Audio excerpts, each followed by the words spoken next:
nosotros como espacio de comunicación tenemos el rol de pensar, bueno, ¿qué dicen los medios de comunicación que tienen un rol muy importante en la formación de una mirada sobre el otro? En nuestro rol es ver cuál es la mirada que construyen. Pero no solo los medios ahora, sino también las redes, en las que también vemos que hay formas asimétricas de poder influir a través de las redes, ¿no? Hoy hay gente que opera con lo que se llama granja de troles, que es muchísimos celulares que dan el mismo mensaje a la vez, con una estructura de gente que está pagada para decir determinado mensaje o operar de determinada manera en las redes, más allá de los activismos. Es decir, no se da una conversación pública transparente, como no se ha dado nunca, como también hubo control y gestión sobre quiénes podían hablar y quiénes no, en el momento en el que existía solo la palabra impresa, y en el momento en el que hay una titularidad particular de los medios electrónicos. Ahora bien, eso no quita que nosotros podamos, como movimiento obrero, como clase trabajadora, tener la capacidad de entender qué es lo que dicen sobre nosotros, cómo lo dicen y qué implicancias tiene eso. Nosotros hemos hecho un trabajo primero con una compañera de una versión muy, muy anterior del seminario, que se llama Son todos vagos, un relevamiento sobre las protestas ligadas a los trabajadores estatales y a los docentes universitarios durante el gobierno de Macri, que es uno de los textitos que les di a leer. Luego, el año pasado, junto con Marina Zayeva, hicimos un trabajo, que es quien está presente acá, sobre el modo en el que se representa la protesta sindical en los medios de comunicación, tomando como momentos particulares que nos interesaba estudiar los dos paros generales que se realizaron, los paros generales de febrero y de mayo. ¿Es así, Marina? Febrero y mayo, ahora tengo 14 de enero y 9 de mayo. 14 de enero y 9 de mayo. Enero y mayo. Lo que encontramos, y hay una cantidad de elementos que se reiteran en el discurso y que además no son elementos que vienen de este año, sino que, como vemos con el texto de Vayan a laburar, que hicimos con Díaz Ordóñez, que es una compañera que también fue estudiante de este seminario. Lo que encontramos es que se da una recurrencia, hay cosas que se repiten, no solo en lo que se dice, sino cómo se dice. Lo que suele aparecer es que los sindicatos, cuando realizan una protesta, es extorsiva. Otra cosa que sucede es que cuando no hay una protesta, el caso de cosas que encontramos, después contaremos más lo metodológico, Marina tendremos el placer de escucharla, Marina, que además es muy, muy prolija en lo metodológico. Una de las cosas que encontramos es, siempre que se realiza una protesta es extorsiva, en el caso de los trabajadores. Otra cosa que aparece siempre es la mirada sobre el usuario, que es el que sufre, ¿sí? El que sufre por la huelga. Después encontramos una serie de desplazamientos ya en el trabajo que hicimos durante el macrismo. un desplazamiento del tercero perjudicado, de este usuario, al empresario sufriente. El empresario empieza a ser una figura heroica por un lado, empieza a ser el que es encargado de proteger los intereses de la patria. Esto es muy terrible, o sea, es muy terrible, es muy interesante para tener en cuenta, ¿no? Como la patria es el empresario. Si ellos son la patria, yo soy piquetero, decía una canción, creo que decía eso. Botas locas o algo parecido. Si ellos son la patria, yo soy extranjero. Bueno, si los empresarios que no del espacio de el movimiento antipiquetes o el movimiento de empresas antipiquetes y demás, si ellos son la patria, yo soy piquetero.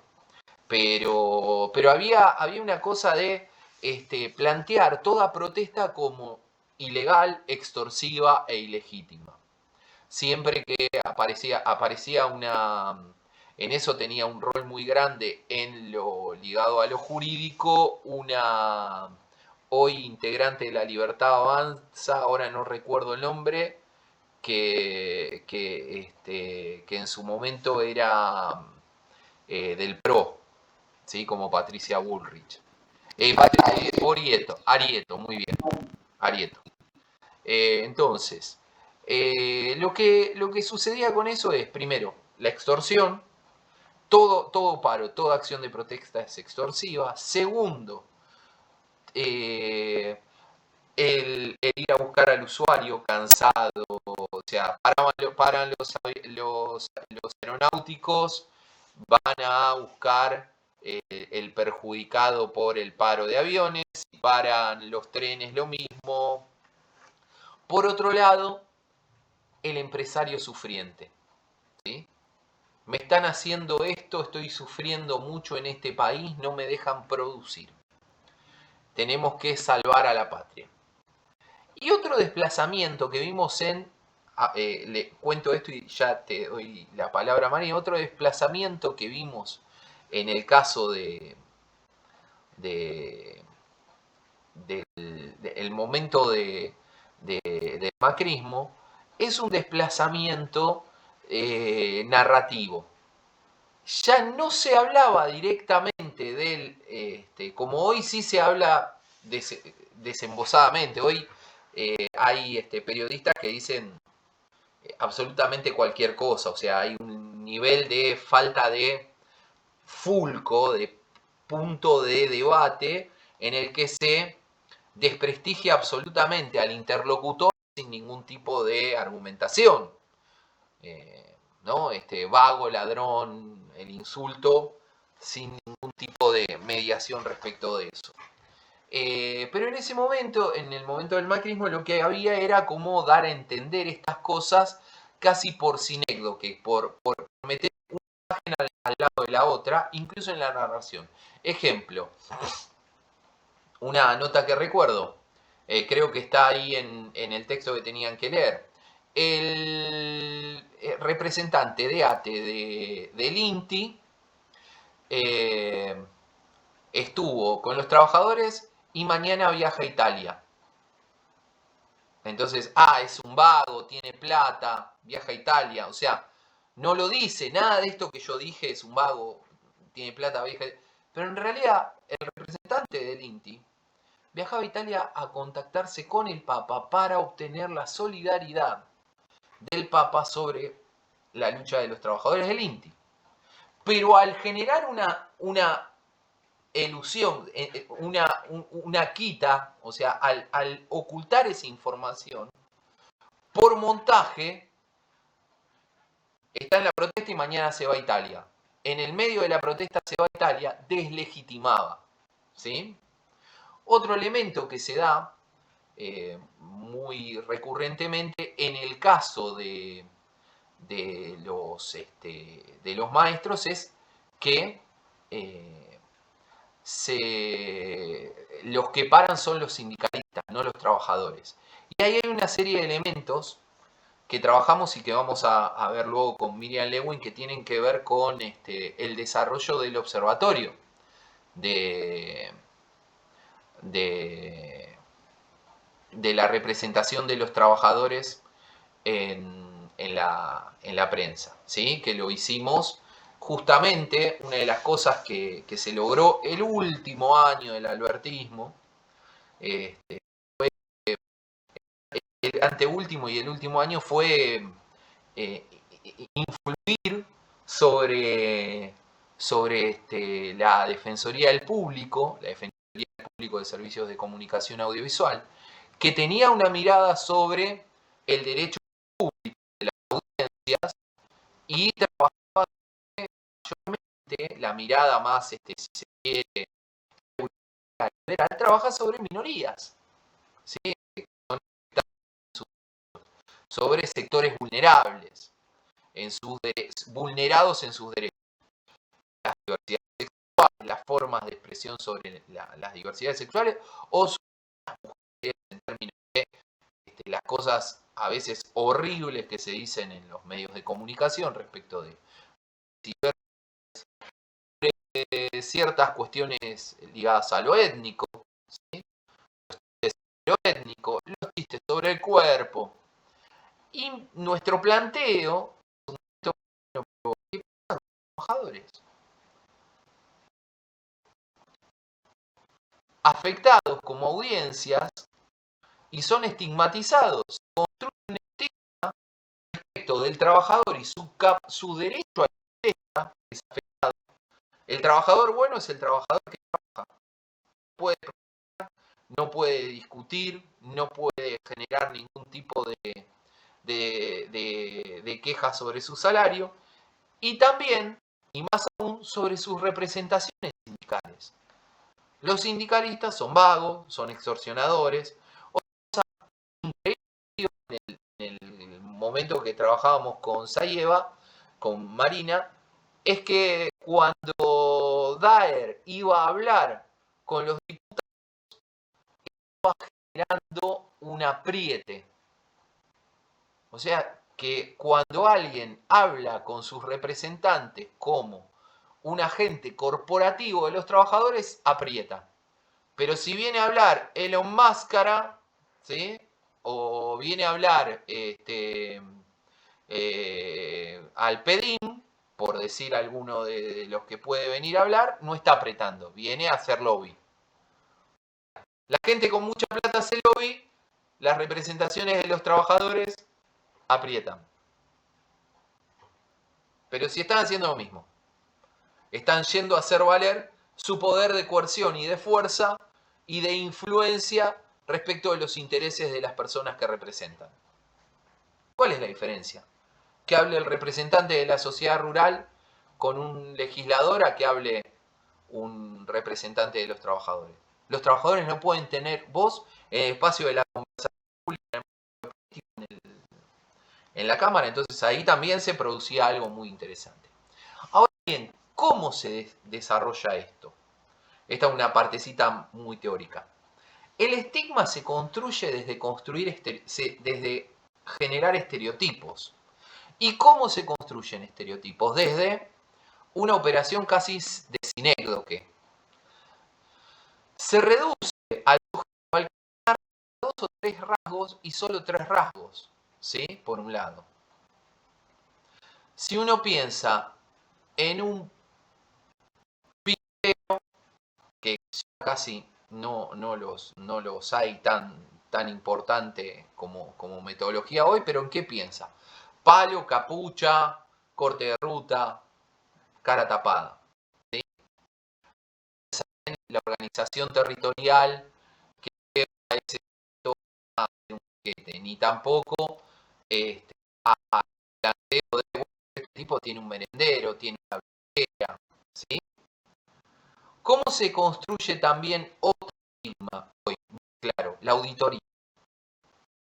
Todo eso que es auditable es sujeto de sospecha de corrupción. Por ahora no se auditó nada, ¿sí? La que había que auditar es todo esto, que no auditó nada de lo que dijo que iba a auditar, entonces no está trabajando con policía. Pero, esto lo digo yo, Cristian Dodal.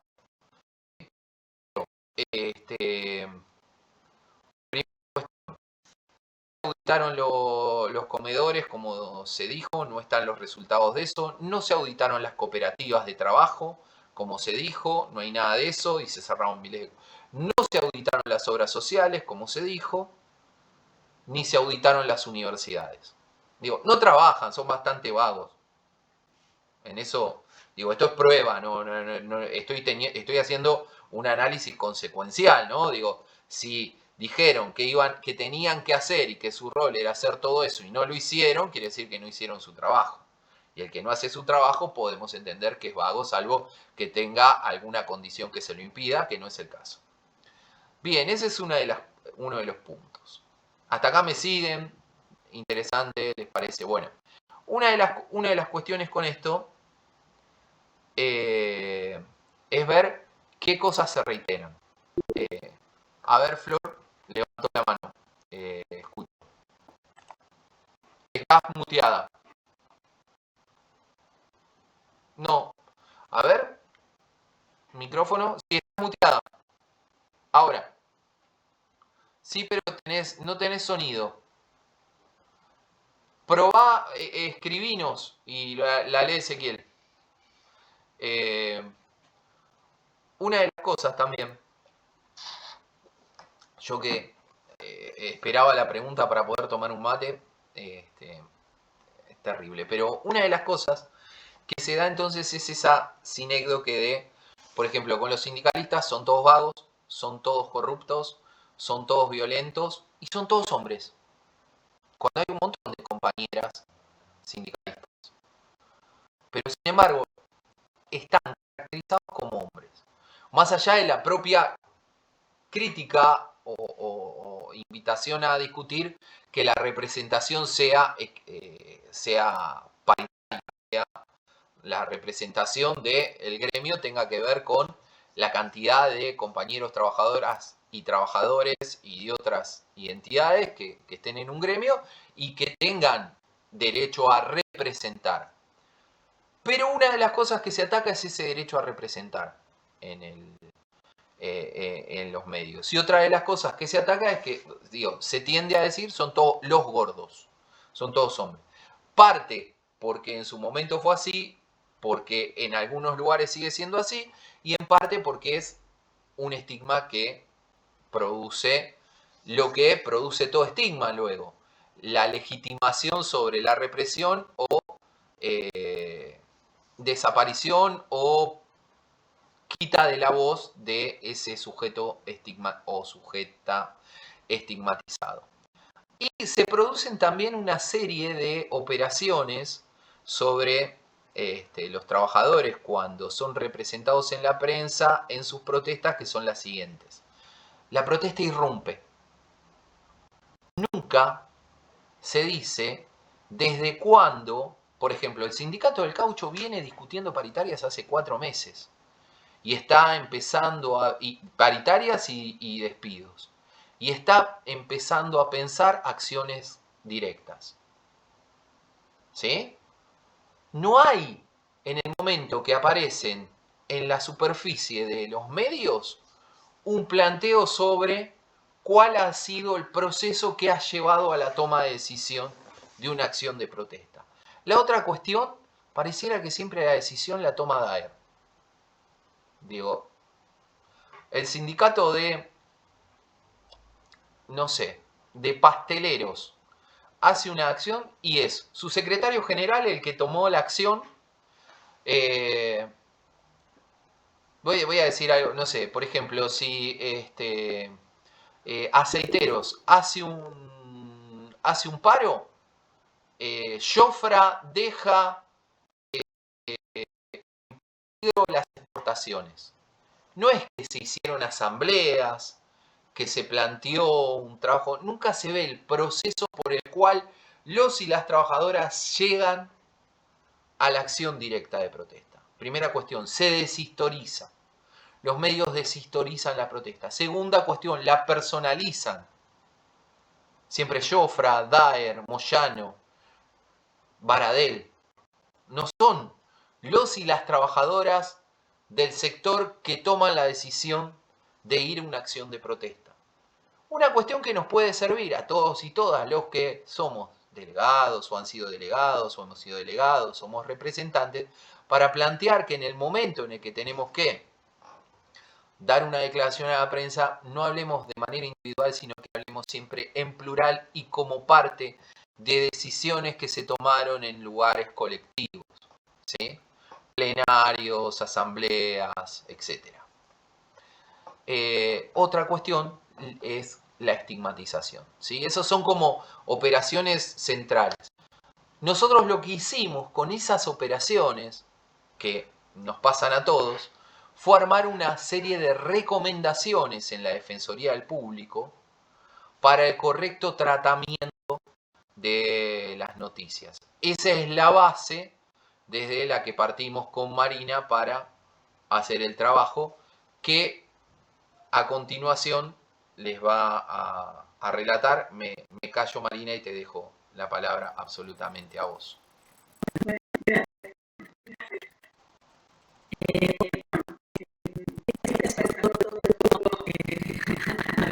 Aparte del trabajo que hicimos, yo les puedo contar un poco más lo que fue la oficina de trabajo. Básicamente, yo era alumna de ustedes en el seminario del año pasado, en la edición del gobierno de Milei. Ya desde el inicio se veía que era un gobierno que buscaba, digamos, legitimar todo la ida de derechos y construir como una imagen negativa todo lo que era las protestas, las reivindicaciones sociales, en un contexto donde había que tomar importancia de los medios todo lo que era la cuestión del salario como costo, que ustedes creo que vieron ya alguna cuestión de estas en la clase pasada, quizás. Y en ese momento la CGT estaba tomando la iniciativa bastante fuerte, porque apenas casi empezado el gobierno, tenemos el paro general de 14 de enero y después se planifica el 1 de mayo que después se lleva a cabo. Entonces en ese contexto realmente me pareció súper interesante abordar el tema de los paros, la cobertura mediática del paro de la CGT. Y bueno, conseguí terminar con Cristian para hacer este seguimiento de trabajo. Y en principio, lo más interesante de esto, que capaz que está bueno para irlo identificando, si ustedes van a pasar a la oficina, es que había un fuerte material en ese momento, ¿no? Todos los medios estaban produciendo mucho material en torno a los planes de la CGT. Y obviamente ahí había un cuerpo muy interesante para empezar a trabajar. Como le pasa a todos, el campo era súper interesante, había un montón de material y tuve que ir a reducir ese foco de interés. Bueno, cuando escriba la tesina ya lo van a ver, porque por ejemplo, lo que mencionaba Cristian, en redes hubo cosas muy interesantes para analizar con respecto a los paros. De hecho, hubo como hashtag a favor y en contra. Hubo como muchas movidas que estaban súper interesantes, pero en este caso las dejamos de lado para poder reducir un poco el objeto de estudio, digamos, y que quedó reducido a lo que los portales de noticias estaban, digamos, trabajando o construyendo en torno a los paros de la gente. Lo que hicimos fue hicimos un estudio exploratorio, por una cuestión de tiempo, si no daba hacer una investigación, digamos, estricta, que sobre el estudio exploratorio, que son formatos súper válidos, si alguien quiere hacerlo en lo que es la tesina.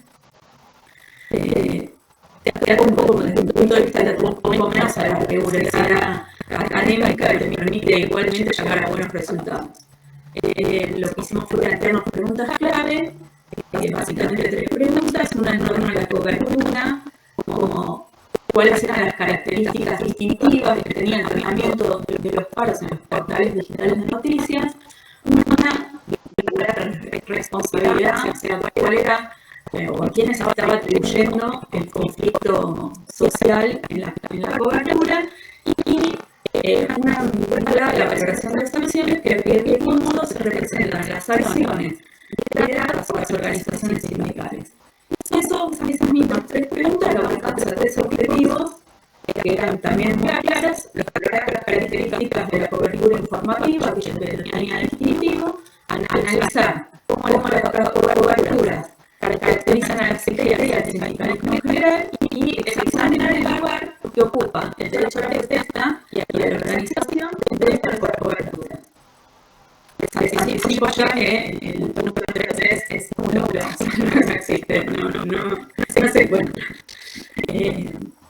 Esto es un marco teórico, básicamente usamos Dardano y Escocia. Entonces, lo que ven en el seminario les va a servir perfectamente para conformar un marco teórico volcado en la especificidad de la comunicación sindical. Y en cuanto a la metodología, nosotros utilizamos un análisis crítico del discurso, en este caso Baldig, porque bueno, nada, para mí, comparado con otros como Verón, así, está un poco más adecuado, porque la cuestión es más volcado a un enfoque sociocultural, digamos así. Y lo que decidimos fue hacer una metodología mixta, como combinar técnicas quali y cuantitativas. Entonces, lo que después hicimos fue definir aspectos que íbamos a buscar dentro de esas notas que habíamos seleccionado. Y hicimos titulares, verbos, adjetivos, sustantivos y mención a un nombre propio. Por la nota, lo que era atribución de responsabilidad, o sea, quien le atribuía básicamente la responsabilidad del paro de las acciones llevadas adelante, mención de los afectados, es decir, que no eran los directos, no eran ni los trabajadores ni la patronal, sino usuarios, por ejemplo, de subte, de transporte, hasta los afectados, bla, bla, bla, etc. Las voces incluidas, definimos cuáles podían ser. De hecho, retomamos una definición que había hecho la gente de la Defensoría. Eso es un buen recurso, no hay que inventar todo en una investigación, se puede retomar cosas que ya las demás han desarrollado y los estudios anteriores han desarrollado. Esas voces podrían ser empresario varón, o el gobierno, el jefe de medio, la voz del medio sería un editorial, patronal, sindicalista varón, sindicalistas mujeres o diversidades, sindicatos, trabajadores, terceros afectados por. Y después, como por punto, las menciones textuales referentes a sindicalistas y sindicatos para la patronal y la valoración que la acompañaba. Si esa mención la consideramos positiva o negativa. Todos esos aspectos los ubicamos en una materia de análisis. Cada aspecto lo hicimos en una columna y eso es una perspectiva después poder hacer un análisis ordenado y no pasarnos cuando fuimos a los corpus. Porque este trabajo siento que fue un corpus muy amplio, por lo menos para el tiempo que nos llevó a hacerlo. Lo importante del corpus me parece que por ahí es un punto que siempre también uno cuando lo tiene en la está un poco en la duda si el corpus que uno está eligiendo está adecuado o no está adecuado. Por lo tanto, para mí fue la definición de criterios. En torno a los criterios que vos estás eligiendo, sea adecuado por el corpus. Ese corpus sea poniendo sea adecuado a los criterios. Es como una buena regla para saber si está ganando en el corpus que poniendo una lista.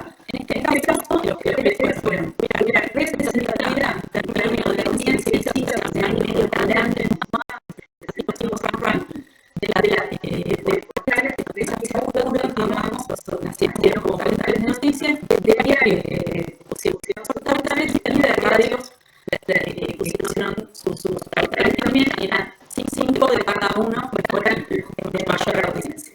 Y después, en criterio de federalización y regionalización, por lo cual tomamos una PNL y lo que hicimos fue asegurarnos de que cada región, excepto Blanca, que ya estaba sobrerepresentada, tuviera por lo menos 5 medios que tuvieran esas regiones presentes en la lista.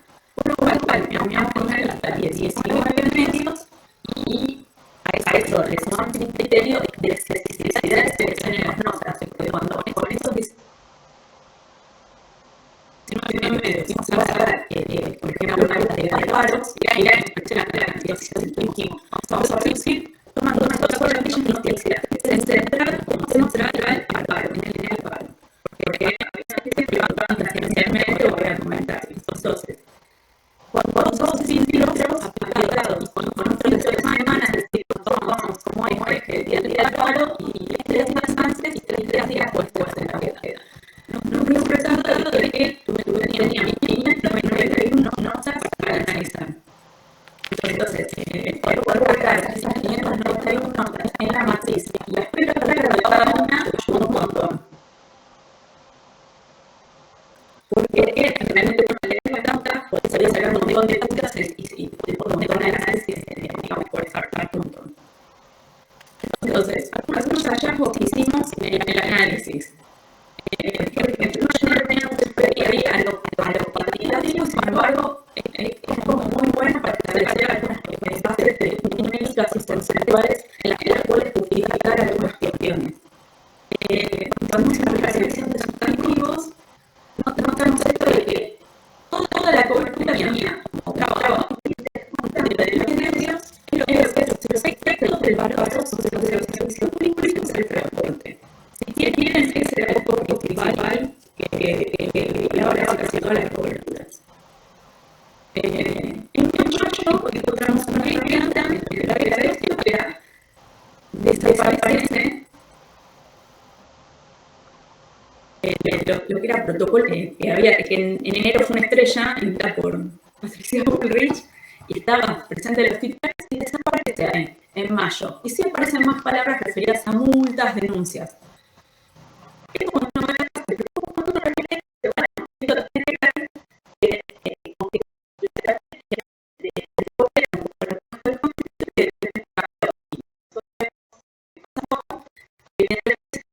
porque todo lo que es el protocolo antipiquete, cuando las marchas son de la CGT, no se aplica.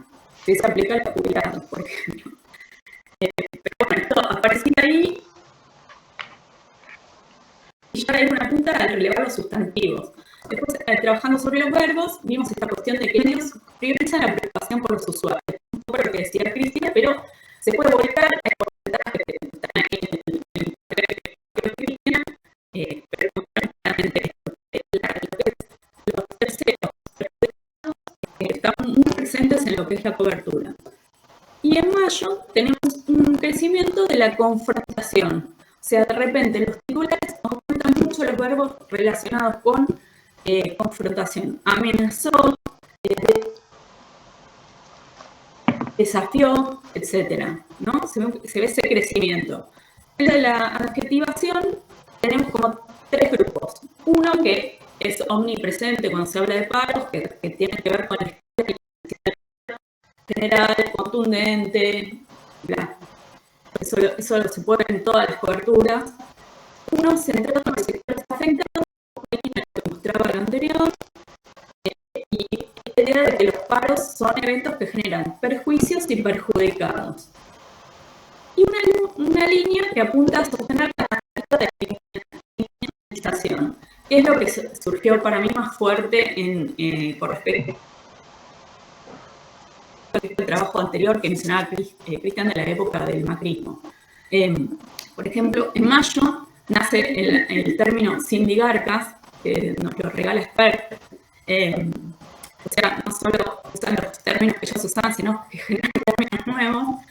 Y hay un acrecentamiento de los titulares, de la violencia en los titulares, como ahí surge el titular que da título al trabajo, que es de Patricia Bullrich, Dixie, que dice que se dejen de joder y vayan a laburar. Hay como una naturalización de los discursos violentos por estos funcionarios gubernamentales, y lo que sí notamos es que esos discursos se incluyen en las coberturas sin ningún encuadre crítico. O sea, eso me parece un cambio con respecto a lo que habían presentado antes. Si después vamos a ver las otras dimensiones, tenemos lo que es menciones con nombre propio, obviamente los protagonistas, la CGT y Milei, y un mapa de actores configurados de modo que claramente son opositivos, ¿no? Por un lado, Milei, Bullrich, Caputo son los principales, y por otro lado, Moyano, Daer, Sobrero y Kicillof. que si los medio retrasados, pero hay en ese grupo. Lo que es la responsabilización, la cobertura en general, el 50%, alrededor del 50% de toda la cobertura responsabiliza a la CGT y al gobierno un 29% más o menos en general. Pero en mayo se da que este porcentaje sube. La CGT sube al 56% y el gobierno baja al 21%. Entonces, lo que uno puede leer ahí es que hay una culpabilización creciente de la CGT en lo que es la cobertura y una especie de desaparición de lo que es el papel del gobierno, ¿no? Va bajando.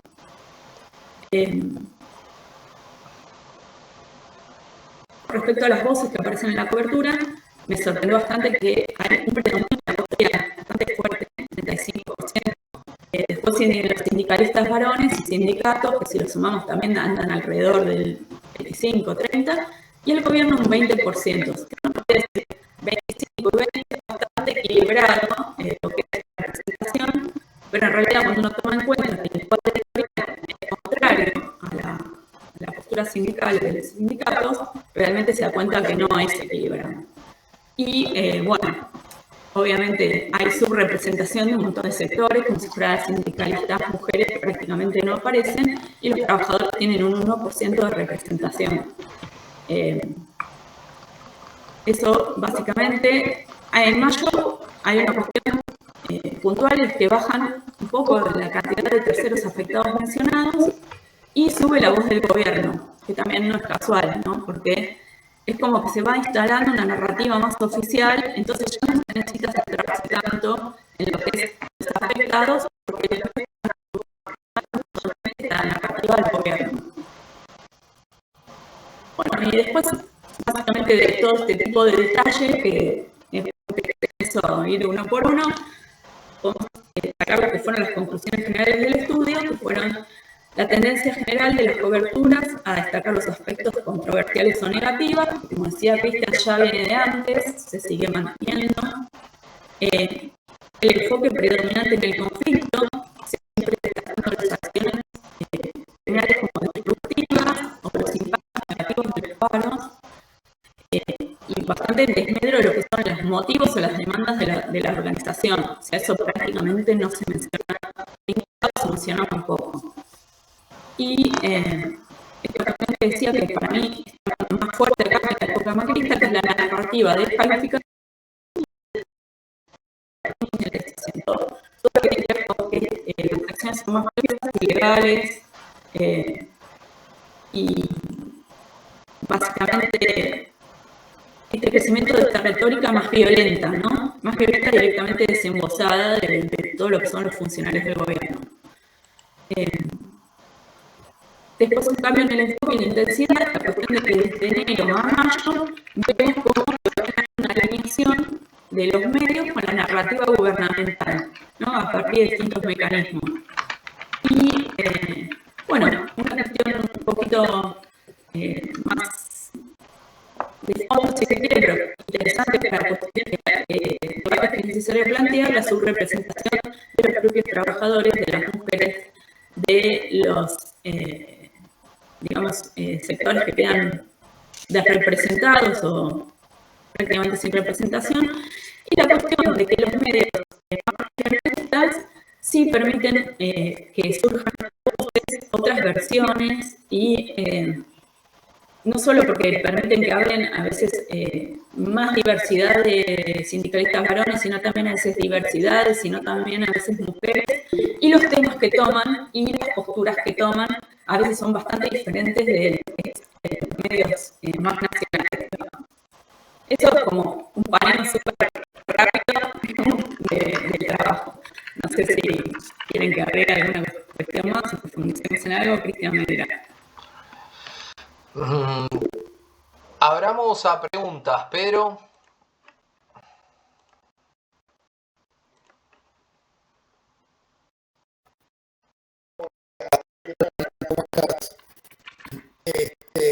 Quería preguntar a vos o a Cristian si algo de todo esto que contaste del tratamiento mediático, en la opinión de ustedes, capaz que me vas a contestar, no tengo ni idea,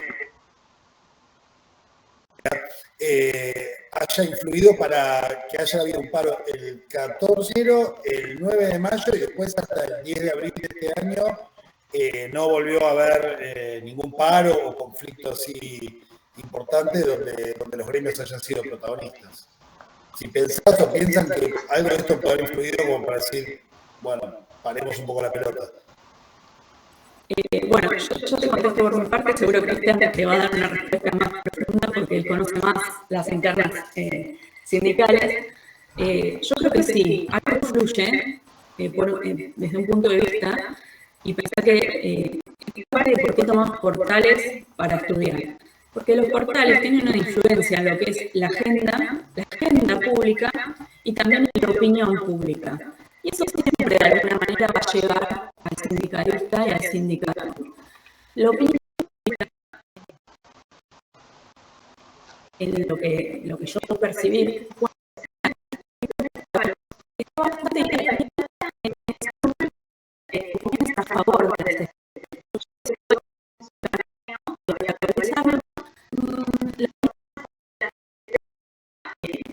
en ese momento, por lo menos digamos eso es menos polémico. Eso por un lado, pero esa influencia es un poco mediada. Después yo creo que hay otros factores que son importantes que tienen que ver con las cuestiones de negociación,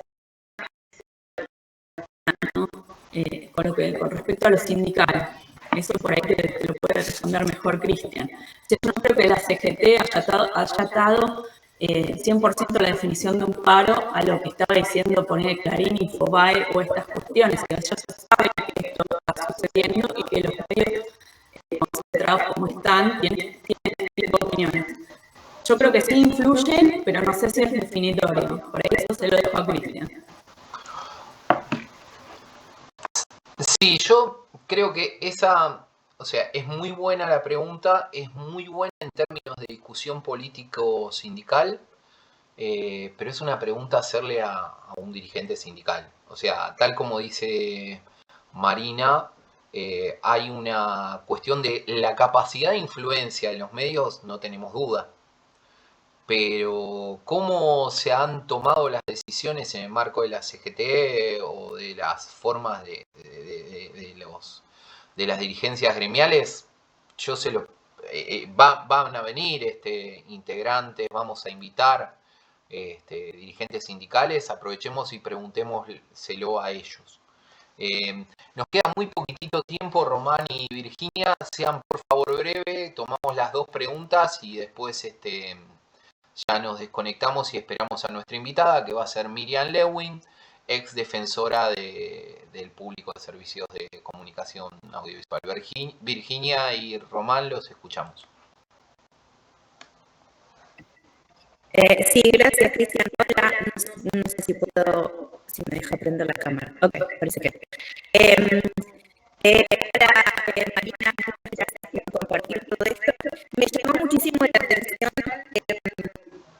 esto que mencionaba sobre, por un lado, el predominio de la voz editorial por sobre la periodística, que de verdad yo tengo mucho a, digamos, descubrir, ¿no? O la conclusión de que no se hablaba de los motivos de la presentación y esto de la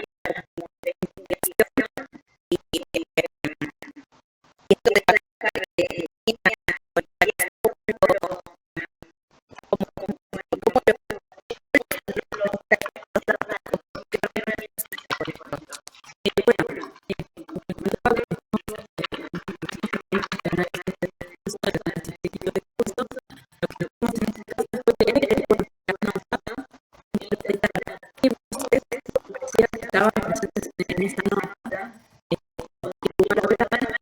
era claramente un editorial firmado, ya sea por alguien del medio, firmado por el propio medio, de abajo es fulano de tal, que está vinculado a la ley, el propio medio. Y bueno, la decisión fue de las 400 notas interpretar lo mismo, de que van a hablar y pertenece a la voz del medio. Digamos, estaban ¿Qué más me has preguntado? Sobre cobertura bueno, digamos, del derecho a protesta y de los motivos de la organización. Lo que hicimos fue justamente lo mismo. O sea, al leer notas buscamos si se mencionaban motivos de los paros y prácticamente no nos encontramos. Estamos. Román. Hola, ¿cómo estás? Mucho gusto, Mariano, gracias por compartir. Sí, mi consulta es puntualmente sobre el giro o la carga que tenemos hacia mayo que mencionaba, respecto a la represión del paro y del sindicalismo, más relacionada a la conflictividad, si pudieron encontrar algún tipo de respuesta del porqué de esa variación. Bueno, en parte tenía que ver con lo que digo, que las declaraciones de todo lo que eran los funcionarios y representantes del gobierno escalaron en la terminología, en palabras avanzando para designar a la CFT, y se comenzaron a hacer los titulares, fragmentos de las notas donde sin importar de alguna forma esa declaración, sin ponerla en un contexto o nada, se emitían este tipo de declaraciones bastante fuertes, como que, bueno, son todos unos vagos, incluso más algo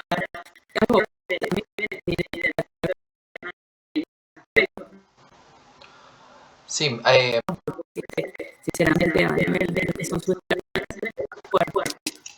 sí, hay una constante, una acumulación, ¿no? Digo, se ve una acumulación política, una acumulación discursiva por parte del gobierno, pero también en el marco del inicio, una de las cosas que podría leerse es la relación con los medios al inicio del gobierno. Digo, los medios cerraron sus propias paritarias, si se quiere.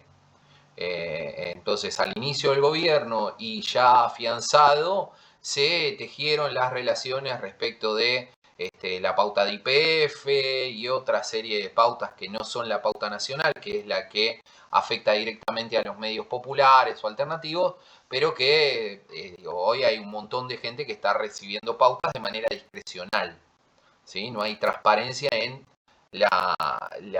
el dinero que el gobierno gasta luego de haber recaudado nuestros impuestos. O sea, los niños de Jujuy están financiando medios de comunicación en esta broma de cómo estigmatizan de por qué los niños de Jujuy tienen que financiar las universidades. Bueno, están financiando a Majul, Trebuch y otros. Entonces también la estructura de medios hace que la línea editorial se vaya transformando. Digo, yo creo que el porqué se puede buscar por ese lado y también se puede buscar, lo que sí es interesante más que el porqué y ver ese cómo se va desarrollando. Se va a cortar en breve esto, así que les digo, nos conectamos inmediatamente al segundo link. Para cerrar este encuentro, esta parte del encuentro, lo que sí les voy a decir es que lo central de estas investigaciones es que nos permite construir evidencia.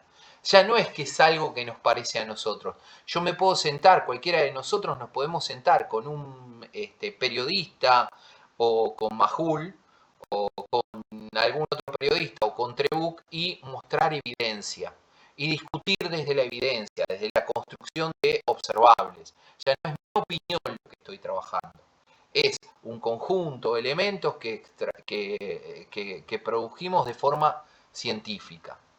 Es diferente al planteo, bueno, pero esto es una opinión. No, construimos observables, hicimos preguntas y desde acá podemos pensar. Y por otro lado, para pensar con las dirigencias, con los compañeros con responsabilidades sindicales, esto nos permite ver tendencias respecto a qué es lo que se dice y cómo se dice respecto de nosotros y tener la inteligencia suficiente luego para ver qué decimos nosotros sobre eso que dicen de nosotros y cómo afecta eso que dicen sobre nosotros. Porque una cosa que pasó durante el macrismo es que algunas personas a las que les ponían el micrófono decían: yo no soy militante político, siempre fui trabajador del INDEC, o siempre fui trabajador del INTI en este caso. Como si acaso ser un militante político te quitara el derecho a ser un técnico o un trabajador. Entonces, ¿cómo genera efecto estas discusiones? Es como si los trabajadores pudiéramos ejercer la vida política. Alperín sí la puede ejercer, desde Uruguay. Entonces ahí es un debate que nos debemos y nos tenemos que dar. Bueno, esto por ahora. Nos desconectamos y conectamos con la próxima reunión con Miriam Lewin y seguimos el debate.